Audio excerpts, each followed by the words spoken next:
안녕하세요. 오늘도 괜찮은 하루입니다. 오늘은 우리 시니어님들의 건강을 지키는 아주 중요한 이야기를 해볼까 합니다. 우리 몸의 심장은 정말 중요한 장기죠. 평생을 쉬지 않고 우리 몸 곳곳에 피를 공급해주니 그야말로 우리 생명의 엔진이라고 할 수 있어요. 그런데 이 심장 질환이 참 무서운 게 어느 날 갑자기 훅 하고 찾아오는 게 아니라는 점이에요. 조용히 정말 소리 소문 없이 다가와서 어느새 우리 곁에 바짝 와 있는 경우가 많거든요. 그래서 오늘은 조용히 다가오는 심장 질환, 이런 증상은 꼭 의심하세요. 라는 주제로 여러분과 함께 심장 건강에 대한 유용한 정보를 나눠볼까 합니다. 미리 알아두고 대비하면 얼마나 든든한데요. 자, 그럼 저와 함께 우리 심장이 보내는 신호들을 자세히 알아볼까요? 첫 번째로 주목해야 할 증상은 바로 숨이 차는 증상이에요. 나 요즘 왜 이렇게 숨이 차지? 예전에는 이 정도는 거뜬했는데 하시는 분들 계신가요?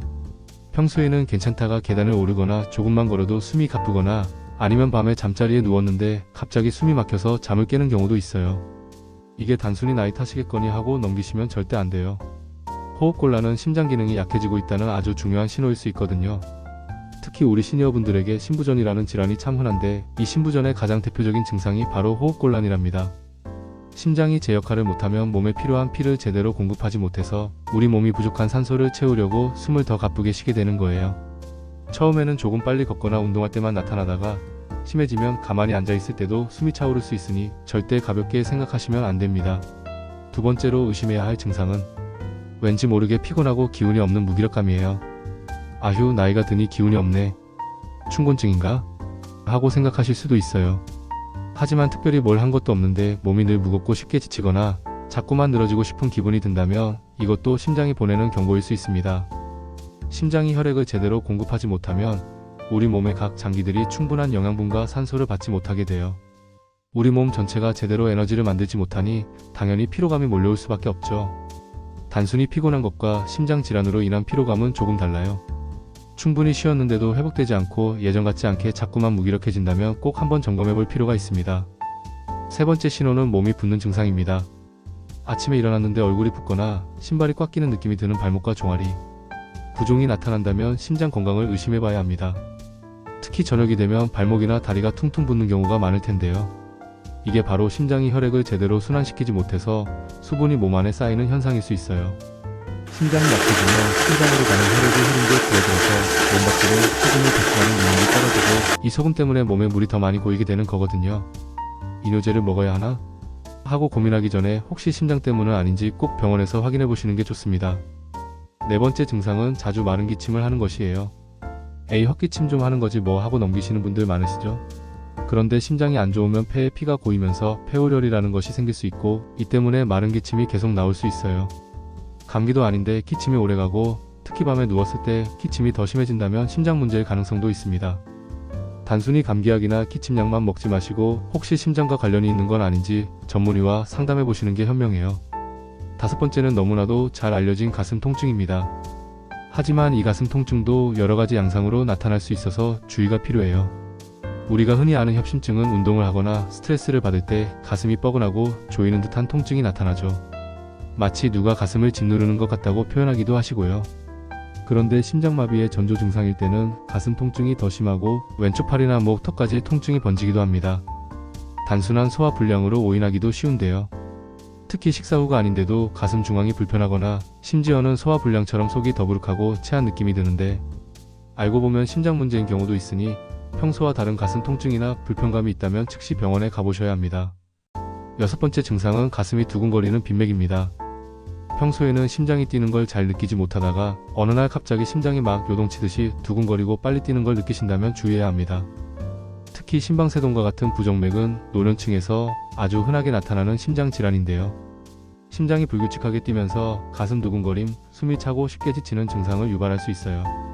어떤 분들은 아무 증상도 없이 찾아오기도 하지만 평소와 다르게 심장이 갑자기 격렬하게 뛴다면 꼭 검사를 받아보시는 게 좋습니다.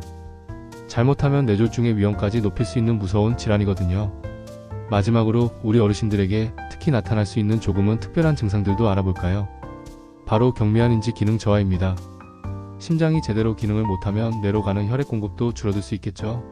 이 때문에 기억력이 예전 같지 않거나 집중력이 떨어지는 등 인지 기능이 조금씩 떨어지는 듯한 느낌을 받을 수도 있습니다.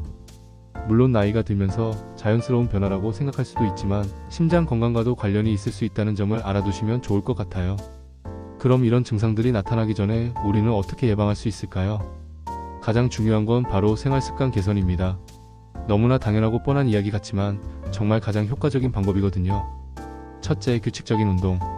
매일 6,000보에서 9,000보 정도 걷는 시니어분들은 심장마비나 뇌졸중 같은 심혈관 질환 위험이 4,050%나 낮아진다고 해요. 하루에 조금씩이라도 꾸준히 걷는 습관을 들이는 게 좋겠죠. 둘째, 건강한 식습관입니다. 싱겁게 드시고 채소와 단백질, 견과류를 충분히 섭취하는 것이 좋아요.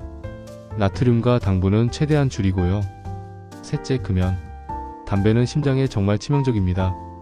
이제라도 늦지 않았으니 금연에 꼭 도전해보세요. 넷째, 적정 체중 유지. 과체중은 심장에 부담을 줍니다. 적정 체중을 유지하는 것도 심장 건강에 아주 중요해요. 이 외에도 고혈압이나 당뇨병 같은 만성 질환을 앓고 계시다면 꾸준히 약을 드시고 관리하는 것이 심장 건강에 직결됩니다. 그리고 무엇보다 중요한 건 바로 정기적인 건강검진입니다. 심장 질환은 조기에 발견해서 관리하면 훨씬 좋은 결과를 얻을 수 있어요. 증상이 없더라도 정기적으로 병원에 가서 검사를 받아보시는 것이 정말 중요합니다. 그리고 요즘 미세먼지 걱정도 많으시죠? 이 미세먼지가 심혈관 질환 발생 위험을 높인다는 연구 결과도 있습니다. 미세먼지 농도가 높은 날에는 외출을 자제하시거나 마스크를 착용하시는 것도 우리 심장을 보호하는 방법 중 하나예요. 자, 오늘 이렇게 우리 심장이 보내는 다양한 경고 신호들과 예방 방법에 대해 이야기 나눠봤습니다. 어떠셨나요? 아마 나도 혹시 하고 걱정되는 분들도 계실 텐데요. 너무 걱정만 하지 마세요. 중요한 건 미리 알고 대비하는 겁니다. 오늘 말씀드린 증상들 중에서 하나라도 해당된다면 주저하지 마시고 병원에 방문하셔서 전문의와 상담해 보시길 강력하게 권해드립니다.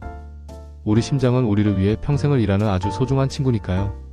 이 친구가 힘들다고 SOS를 보낼 때 우리가 먼저 알아차리고 도와주는 센스 꼭 발휘하시길 바랍니다. 우리 시니어님들 모두 건강한 심장으로 즐겁고 활기찬 노년 보내시길 진심으로 응원하겠습니다. 오늘도 괜찮은 하루였습니다. 구독, 좋아요 꼭 부탁드립니다.